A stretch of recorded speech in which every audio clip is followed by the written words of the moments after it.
प्रदीप भाई, क्योंकि आप तो राज्य आंदोलनकारी रहे हैं, जब ये राज्य बना तो मातृशक्ति का जो बलिदान है उसे कोई नहीं भूल सकता। मतलब बहुत बड़ा बलिदान रहा है। ऐसे में जब यहाँ पर पहाड़ और प्लेन की जब बात होने लगती है तब वास्तव में सवाल खड़े होते हैं कि आखिर कहीं तो चूक हो रही है, कहीं तो कमियां है। जो नीरज जी ने भी कहा कि कहीं ना कहीं मुख्यमंत्री युवा मुख्यमंत्री है, उन्हें अब आगे आना होगा, आगे आकर उन्हें एक फैसला लेना होगा कि भाई यहाँ पहाड़ और प्लेन नहीं है, विकास की बात कीजिए। रही बात इस्तीफे की, तो एक बात तो है कि जहां पर सभी लोग इस चीज को कह रहे हैं कि जिस दिन यह घटनाक्रम हुआ शायद उसी दिन माफी मांग ली जाती तो इतना मामला ना बढ़ता। दूसरी बात, अगर उसी दिन जो सरकार के वरिष्ठ लोग हैं वो एक बड़ी प्रेस कॉन्फ्रेंस कर देते हैं, लोग कह रहे हैं, तो वहां पर एक माफीनामा हो जाता तो शायद इस तरीके के ये जो मामले हैं ना बढ़ते। लेकिन यहां पर प्रदीप भाई सबसे बड़ी बात जो हो रही है वो अब ये है कि पहाड़ प्लेन की बात तो हो रही है, जातिगत रंग देने की बात भी हो रही है। यह भी कहा जा रहा है क्योंकि वो अग्रवाल समाज से आते हैं तो इसलिए उनको इस तरीके से पछाड़ दिया गया। ये जो सारी चीजें चल रही है इसके पीछे एक गैंग चलता है, और उत्तराखंड के अंदर ये जो गैंग है वो बहुत ज्यादा सक्रिय है, अलग अलग जगह आप देखेंगे। तो आज स्थिति यही हो रही है। मैं देख रहा था आज सुबह ही मेरे पास वीडियो आई कुछ, उसके अंदर कहा जा रहा है कि ये पहाड़ और प्लेन की लड़ाई है। अब इसमें जवाब दिया जाएगा। अरे किसे जवाब दोगे भैया आप लोग? प्रदीप भाई, यहां जवाब आदमी किसे देना चाहता है? यहां तो हर कोई हर एक के यहां रह रहा है, हर कोई हर एक के साथ घूम रहा है। और जब राज्य बना तब राज्य में कहीं पे ये नहीं आया था कि राज्य के अंदर जो लोग देहरादून रह रहे थे या जो लोग ऋषिकेश रह रहे थे वो राज्य आंदोलनकारी में नहीं आ रहे थे, या वो ये कहते कि नहीं भाई प्रदीप जी आप अपनी लड़ाई अपने आप लड़ो, हम तो आपके साथ नहीं है। ऐसा भी नहीं था। तो आज जो स्थितियां हैं उस स्थितियों को देखने के लिए, समझने के लिए, अगर इस्तीफा हुआ है तो ठीक है, उसका स्वागत कीजिए। और हाँ, राजनीति ना करते हुए यह देखना चाहिए कि भाई ठीक है, एक व्यक्ति ने कुछ गलती की तो इसे नसीहत माना जाना चाहिए, आगे के लिए ऐसी घटनाएं ना हो। क्या कहेंगे आप प्रदीप भाई कि वास्तव में माहौल बिगाड़ने की साजिश हो रही है, उत्तराखंड के अंदर इस तरीके का माहौल बिगड़े उस पर राजनीति हो रही है? बिल्कुल संजय जी, आपने सही कहा।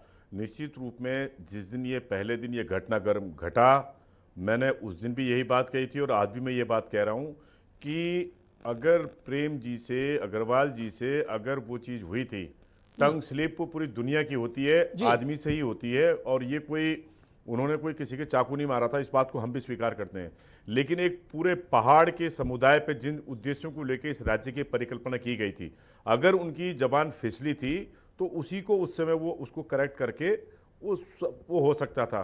और अगर उनके द्वारा नहीं हुआ था, उसी समय फिर जो हमारी विधानसभा अध्यक्ष है उनकी और बड़ी जिम्मेदारी थी कि वो कहते कि आपने ये जो है ब्लंडर मिस्टेक कर दिया है, इस पे आप माफ़ी कर दीजिए, हम इस भाग को इससे कार्रवाई से हटा दिया जाएगा।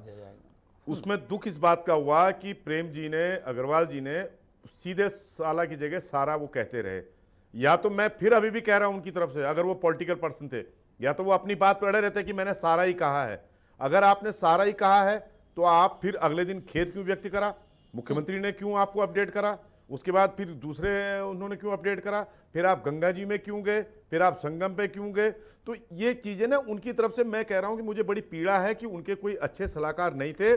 प्रदीप कुकरेती एक ऐसा आदमी है, इस बात को अगर आप प्रेमचंद अग्रवाल जी से फोन पे बात करेंगे, मैं व्यक्तिगत रूप से उनको कई बार अप्रिशिएट कर चुका हूं। और किस बात के लिए अप्रिशिएट किया? मैंने कहा सर आपके आगे प्रेमचंद अग्रवाल लगा है और आप हर बार विधानसभा अध्यक्ष होते हुए, यहां पे बिष्ट नेगी कुकरेती मायने नहीं रखता, आप अग्रवाल होते हुए गैर शहर में झंडा फहराते हैं। That's a very big opportunity for us, कि एक संदेश जाता है इससे, मैंने कहा। तो ये ताकि हम ये दिखाने की कोशिश करते हैं कि अग्रवाल जी तो गैर शहर में झंडा फहरा सकते हैं, तो नेगी कुकरेती बिष्ट वगैरह क्यों नहीं फहरा सकते हैं, धामी जी क्यों नहीं जा सकते हैं? तो ये मैं अब स्वयं, मेरी कई बार उनसे इस बारे में बात होती थी, मैं अप्रिशिएट कर चुका हूं। गलतियां सबसे होती है, मैं फिर कह रहा हूं, एक एक से बड़े बड़े से होती हैं, लेकिन उसके लिए हमारे यहाँ व्यवस्था बनी हुई है। हिंदुस्तान के अंदर एक शिष्टाचार है हमारे यहाँ। लेकिन मुझे पीड़ा इस बात की है, अग्रवाल जी ने एक बार भी, अभी भी आप क्या कह रहे हैं, उन्होंने जो कल प्रेस कॉन्फ्रेंस करी, मैं कह रहा हूं कि वो उन्हें बड़ा दिल उसी दिन दिखा देना चाहिए था। मैं कह रहा हूं वो लोग कहां गए? अटल जी से जो है कैसे इस्तीफा दे दिया, अडवाणी जी ने कैसे इस्तीफा दे दिया अपने उसके लिए, उनके जो पूरे भारतीय जनता पार्टी के पुराने, मैं नाम भूल रहा हूं उनका अध्यक्ष से, जरा सा आरोप लगा एकदम इस्तीफा दे दिया। हमारे यहाँ हरक सिंह रावत जी पे लगा, उन्होंने इस्तीफा दे दिया। ये एक अपने आप में उदाहरण प्रस्तुत करना पड़ता है। बगाए अगर जो है उसके बाद मिस्टेक पे मिस्टेक होती चलेगी संजय जी, कि जो है मैडम ने भी उस चीज को नहीं किया, आपने पार्शलिटी कर दी विधानसभा के अंदर, आप बिल्कुल हेडमास्टरनी की भूमिका में आ गई। अगर वो वहीं कर देती, अगर कोई स्टूडेंट वो मिस्टेक कर देता है, अगर आप उस घटनाक्रम को ढंग से देखें तो प्रेम जी ने जो है वो कागजों को जिस प्रकार से पटका है वहां पे, जिस प्रकार से पटका है वहां पे, तो वो भी एक तरह से इंसल्टिंग, पीठ की इंसल्टिंग है। तो वो चाहती तो वहीं उनको वो करेक्ट कर सकती थी कि आप ये क्या कर रहे हैं। दूसरी बात, उन्होंने जो उसके बाद सफाई देने के बाद, वो आज भी जो उन्होंने प्रेस कॉन्फ्रेंस कल करी है उसमें भी उन्होंने एक तरह से माना नहीं है उसको। किसी ने उनके आंदोलनकारी होने पर सवाल खड़ा किया? कहीं भी सवाल नहीं आ रहा, आप स्वयं सवाल उत्पन्न कर रहे हैं। दूसरी बात, मैं बार बार कह रहा हूं, हरवंश कपूर जी को मैं आज भी याद कर रहा हूं, ईश्वर उनको सुन रहा है। उनको जो राज्य नहीं चुनाव नहीं थी, कोहली जी को सब पता है, इनकी कलम से अखबारों में लिखा जाता था, राज्य नहीं चुनाव में कपूर साहब का मुंह काला कर दिया गया था। एक तरफ जनतंत्र था, एक तरफ सत्ता पक्ष का हिसाब था। लेकिन कपूर साहब में वो दिन है और आज का दिन है, वो चाहते तो राज्य बनने के बाद किस किस पद पे नहीं रहे वो, लेकिन उन्होंने कभी उसको गांठ बांध के नहीं रखा। उनको पता था कि एक आंदोलन की अपनी सीमा होती है और सत्ता पक्ष की और उसकी लड़ाई होती है। तो ये छोटी सोच के लोग नहीं थे कपूर साहब आज नहीं। उमेश अग्रवाल जी आज नहीं है, व्यापार सभा को पूरा वो करते थे। उमेश अग्रवाल जी को कैसे भूल जाऊं मैं? द्वंद्व तो हर जगह होता है, घर में भी होता है, मैं यहां नहीं सोऊंगा, मैं वहां करूंगा, मैं ये नहीं करूंगा। लेकिन नागलिया जी को कैसे भूल जाऊं, व्यापार संघ के अध्यक्ष को मैं? कितना योगदान उसमें आपस में तालमेल करके काम होता था। इतना हुआ होगा, 48 घंटे नहीं होगा, 24 घंटे होगा, 24 नहीं होगा, 12 घंटे होगा, लेकिन कितनी तन्मयता के साथ रहा। गोयल जी हल्का लचक के चलते थे, हम कैसे भूल जाएं उन चीजों को। गुरदीप कौर जी कैसे भूल जाएं उसको, बब्बू बिंद्रा कैसे भूल जाएं उस मूवमेंट के। इस मूवमेंट में अगर हिंदू मुस्लिम सिख ईसाई का नारा था तो सरदार परमजीत सिंह ने अगर शहादत दी है तो सलीम अहमद ने भी दी है। बलराज पासी जी तो मेरे से बहुत वरिष्ठ हैं, उस दौर के सांसद हैं। मुझे पीड़ा होती है कि आज सांसद इन जैसे लोगों को होना चाहिए था जिनको इतिहास भूगोल पूरा पता है।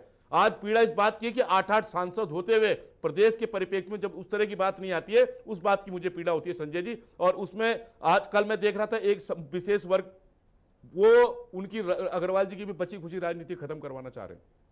क्या बयान दे रहे थे? राजनीति हो रही है, मणिपुर बना देंगे, मणिपुर हो जाएगा।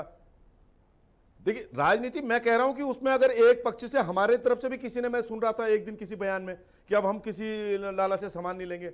मुझे इस बात का फक्र है, तत्कालीन उत्तर प्रदेश सरकार की टाइम की बात बता रहा हूं मैं। उत्तरकाशी हो, जितने भी पहाड़ों में है, सब कौन व्यापार करते थे? उन्हें वरदान मिला हुआ है वैश्य समाज को, उनके लिए गुप्ता, सिंगल, ये सब कुकरेजा, जितने फैमिली हमारी जो पंजाबी फैमिली है, सब बिजनेस का मिला हुआ है। वो कहते, उनकी जो वर्डिंग होती है वो टूरिस्टों को कहते हैं हम तो पहाड़ी आदमी हैं। नेगी कुकरेती लिखने से पहाड़ी नहीं होगा, उसके लिए मुझे उसके लिए डिवोटी होना पड़ेगा उस राज्य के परिप्रेक्ष्य में। मैं क्या कह रहा हूं, मतलब आप उस भावना में जाइए आप मुझे।